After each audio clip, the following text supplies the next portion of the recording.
Hi, my name is Adina and I'm from the Institute of Neuroscience and Medicine at the Research Center Jülich in Germany. This is the Debian in Arts and Science track, and I will present a software tool called DataLad from the perspective of a scientist. And I will also talk about how principles that come from software distributions are used and applied for data and scientific workflows to enable the decentralized management of digital objects with this tool. I want to start with acknowledgements. I'm the lead of the documentation project of this tool, but I'm representing many people that are building and documenting the software today. I also want to thank our funders, as well as our collaborators right here next to me on the slide. I'm starting this talk from the perspective of a scientist, and therefore I want to start by telling you a bit about the work environment that I have and about some of the difficulties that we still face. As a neuroscientist, I'm very lucky that there's a growing culture of open data and data sharing.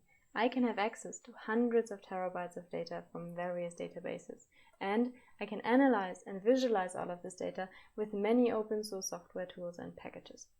If I then want to share my work and do open science, I have a large ecosystem of services for storage, for hosting, for collaboration to choose from, and I can work on a daily basis on really interesting questions and with really fascinating data, for example, patient data. Now, while all of that is truly fantastic, there are also some difficulties left.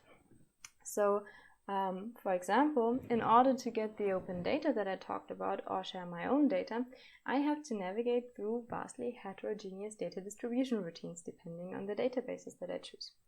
Updating data, be that from an open data source or if I'm updating my own data for others, is equally heterogeneous and oftentimes also quite awkward. And all of this is elevated by the fact that scientists are usually trained in data management. So while we can get or share terabytes of data, we aren't necessarily the most skilled in handling this data particularly efficient or in a way that aids the discoverability, transparency, or reproducibility of our work.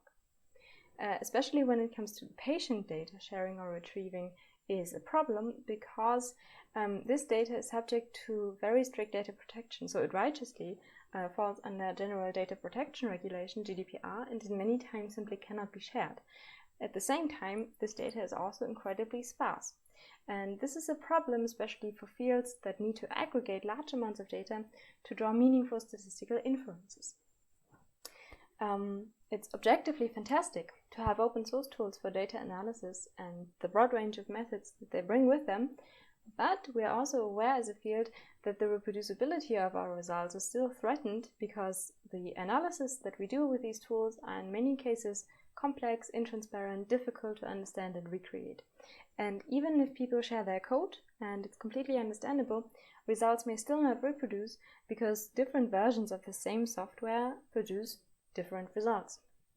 With regard to collaboration, it's great to have that many services and tools available, but what's a problem is that there are only a few workflows that are interoperable across institutes or even within the same institute. So one scientist may use the Open Science Framework to share their data, another one uses G Drive, another one hands out USB sticks, and someone who may be more elaborate shares their code on GitHub with their data in Git LFS.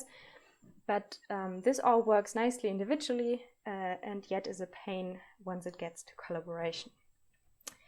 Now, in these peculiar forms, these difficulties surface in science.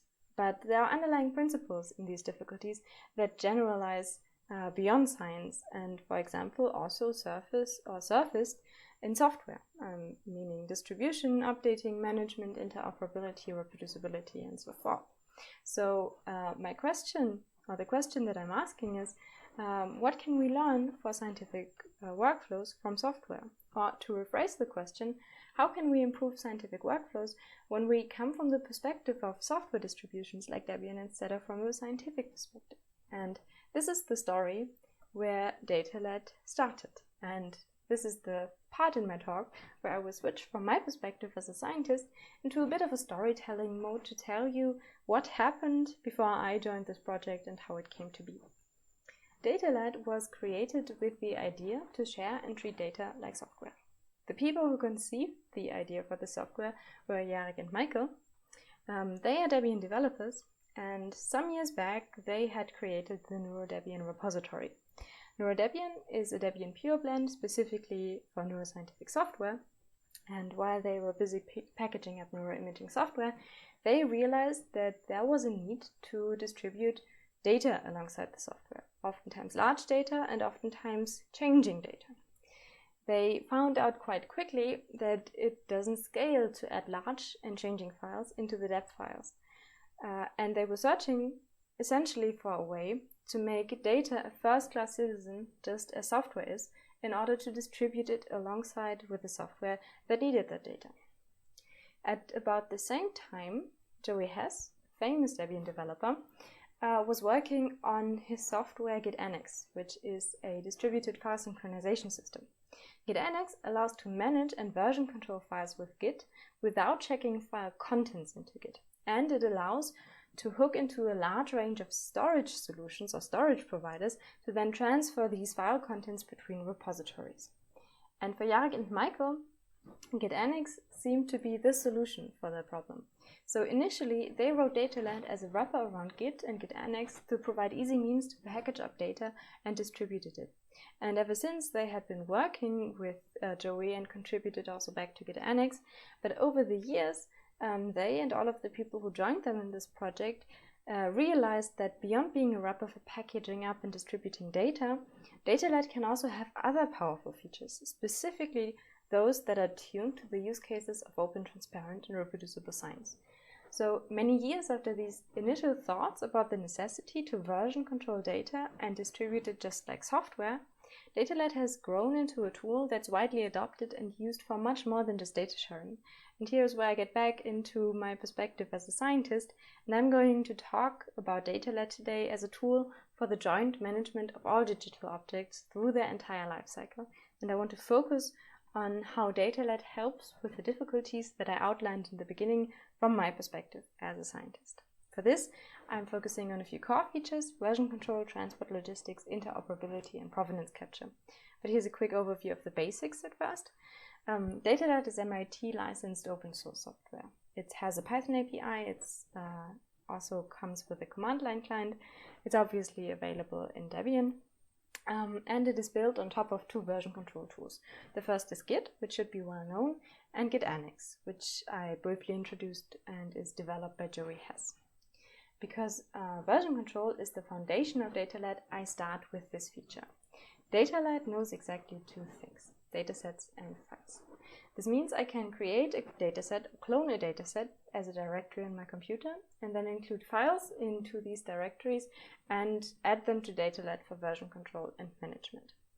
Now, a dataset is a Git repository. So just like Git, it is completely content and domain agnostic. There are no special custom procedures or data structures that users have to comply to, and it is built for uncompromised decentralization. To dive a little bit more into the version control features, I'm bringing up this figure again, and this figure depicts how files and datasets are saved. It all works with a single command, DataLad save. This command works regardless of the file, and this is the point where Git Annex comes into play. Datasets can have an optional annex in which file contents are stored. In principle, any type of file can go into the annex, be that large files, small files, text files, binary files, whatever. But it's specifically useful for large and sensitive data. When Git Annex handles a file, instead of checking the file contents into Git, which would suffer, especially if it's large file content, Git Annex checks only content identity hashes and location information about the file into Git. Git Annex then manages the file content inside of the annex, and it also manages the transport from into the annex. This allows for completely decentralized version control for data of any size inside of a DataLad dataset.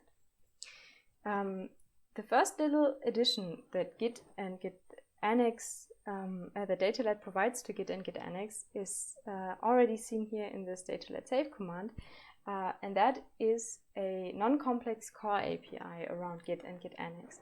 This is done to make Git and Git Annex workflows more simplistic and thus usable for data management novices. In this case here, local version control has just boiled down to exactly two commands: creating a dataset and then saving files inside of it. Nevertheless, a dataset is an unimpaired Git Annex repository, so the flexibility and all commands of Git and Git Annex are preserved, and users are free to use them if they wish to. Another feature that DataLad adds to Git and Git Annex is a seamless nesting mechanism. This mechanism enables users to create nested hierarchies of datasets that can be arbitrarily deep and are organized in a super subdataset relationship. This mechanism is based on Git submodules, and it is becoming faster than submodules, and it is importantly also more seamless than Git submodules. A hierarchy of datasets, as the one depicted above, feels like a monorepository because every command can be applied recursively throughout the complete hierarchy if you want to. And this has two advantages. The first is that it overcomes scaling issues that would arise if too many files are placed into a single Git repository. With these nesting mechanisms, files can be distributed into different repositories and yet seamlessly linked. So here's an example.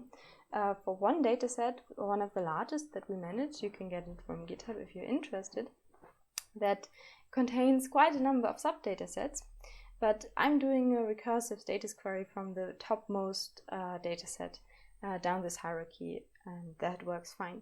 And what you can see here as well in the output of the status query is that this dataset holds more than 15 million files, almost 80 terabytes of data. And that works just fine, so that's a mechanism that scales really quite well. The second advantage is that this nesting approach modularizes research projects as outlined in this graphic. So we have reusable standalone components in the form of datasets that are quite transparent and can be reused very flexibly into other projects. In the case above, for example, the raw data dataset or the pre-processed data dataset can simply be reused in yet another analysis project. And this makes everything understandable, flexible, reusable, and more transparent.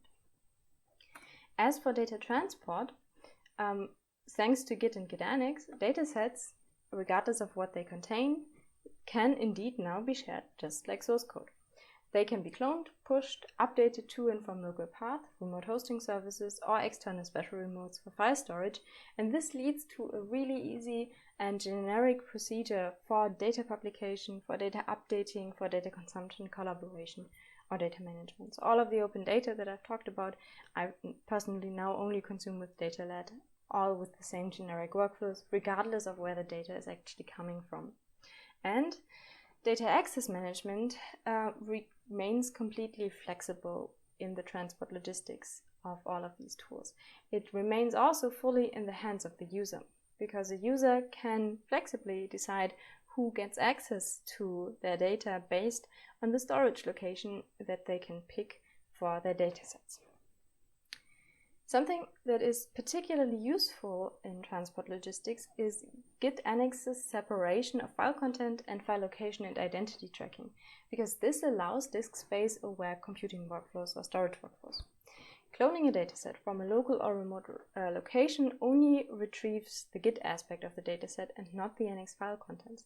This is thus a really fast operation, and the resulting dataset is really lean. So cloned datasets, as you can see here, are typically only a fraction of the total size of their content.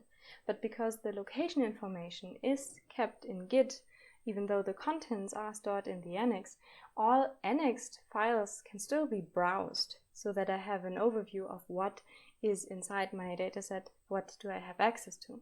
All required file content can then be retrieved on demand with a DataLad get call or the respective Git Annex call, but they can also be dropped if they aren't needed anymore to free up disk space again. And that's a mechanism that is very, very helpful, because it allows me to clone this 80 terabyte dataset, explore what is inside it, get flexibly whatever I need in my particular analysis, and all of that on a computer that has far less disk space than 80 terabytes. For interoperability, DataLad is built to maximize it, to maximize interoperability and use with any third-party infrastructure. So I've shown you this image here of this ecosystem of third-party providers, and what DataLad does is providing a common interface to provide the same generic workflows to work with each of these third-party providers. So to give users a choice or the freedom to pick whatever third-party provider they like or have been using ever since, but to harmonize the workflows across the third-party providers. The last thing I want to talk about is provenance. Provenance is information on how a file came to be or how it came to be in its current state. And this information is the basis for reproducibility because it allows us to identify how a file was created.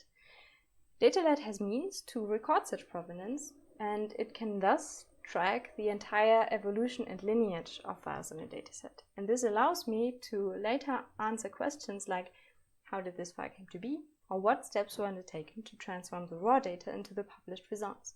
An incredibly useful question to have an answer for in science.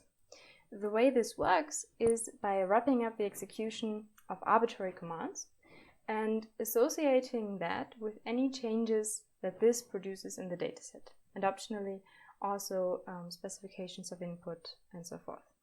The resulting provenance is then stored as a Git commit in the dataset history, and each file that is produced by a specific operation is then associated with the command, script, or data that it originated from. Here's an example of basic provenance capture, and I'm going to move myself across the slide a bit to show you what I mean. So what you can see here, right here, is the execution of a bash script. Quite simple. This bash script is not executed on its own, however. It is wrapped inside of this DataLad run command. The DataLad run command takes a human readable commit message that I can provide if I want to, and I can optionally also provide input and output specifications. And then it executes the bash script given to it and records all of the changes that occur due to the execution of the script. It then saves the resulting files, in this case you can see them right here, down there, and associates them with the script and the way the script was executed and the data it was computed from.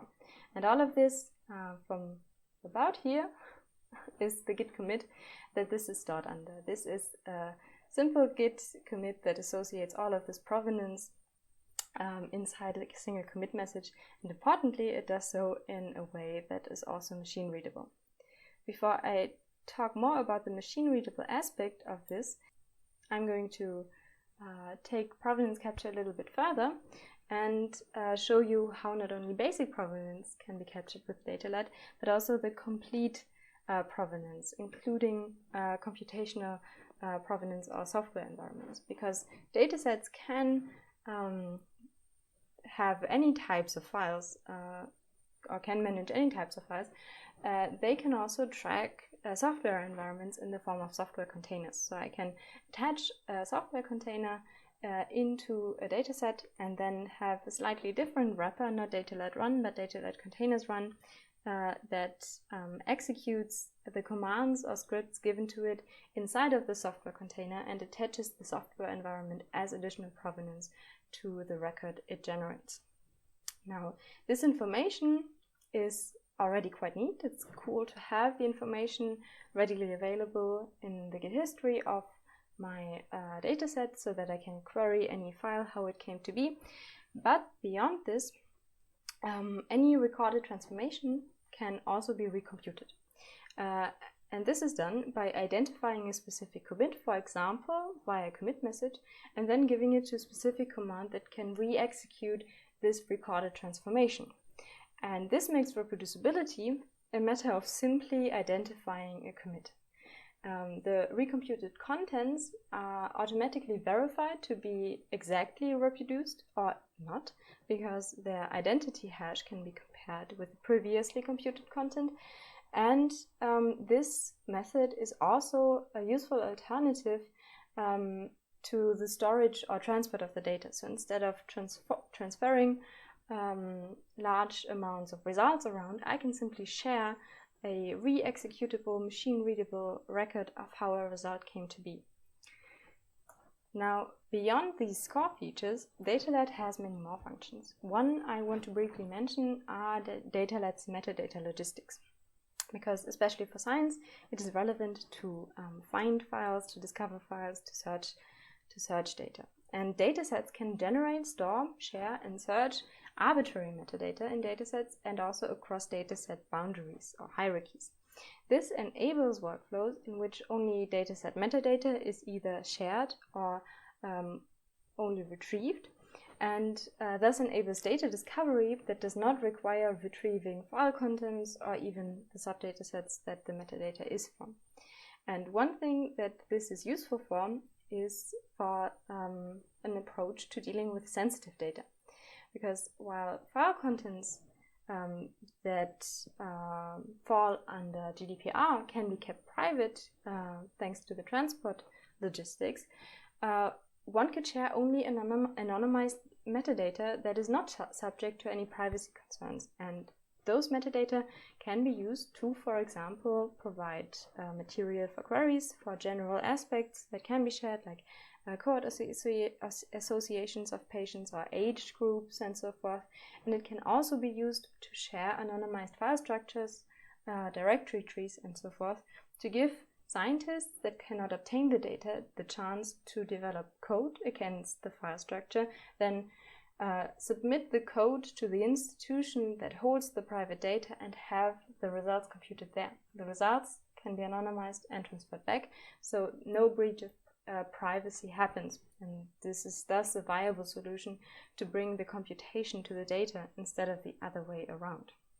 And then there's still more, which I can only briefly mention, such as a RIA store. This is a file system-based storage system for datasets tuned for maintainability and especially helpful on systems with inode limitations. There are many DataLad extensions with additional functionality that are domain-specific, but DataLad is also highly extensible for your specific use case, and we have templates that can help you achieve it. And there is a large open data collection that DataLad maintains with, at the moment, more than 250 terabytes of data that is freely available. Now, to sum up, by coming from the perspective and the needs of software distribution, DataLad has provided means for decentralized and simplified data management, and this is useful for open, transparent, and reproducible science specifically. Data can be consumed, versioned, shared, and updated just like source code. Simpler data management and disk space-aware storage and computing helps especially novices deal with large amounts of data.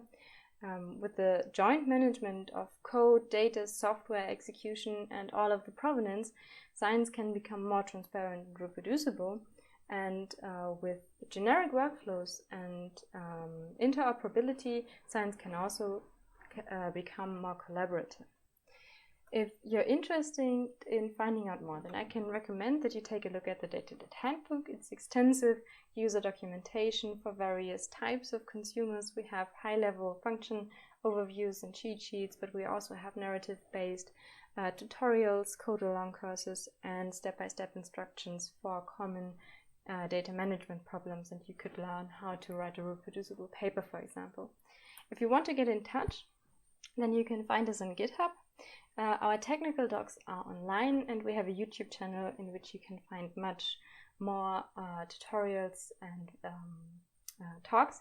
And we have a Matrix channel that you can go to chat with us.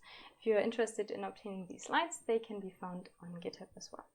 With that, I want to thank you for your attention. I'm looking forward to the questions in the QA session, and I hope that you stay safe and healthy.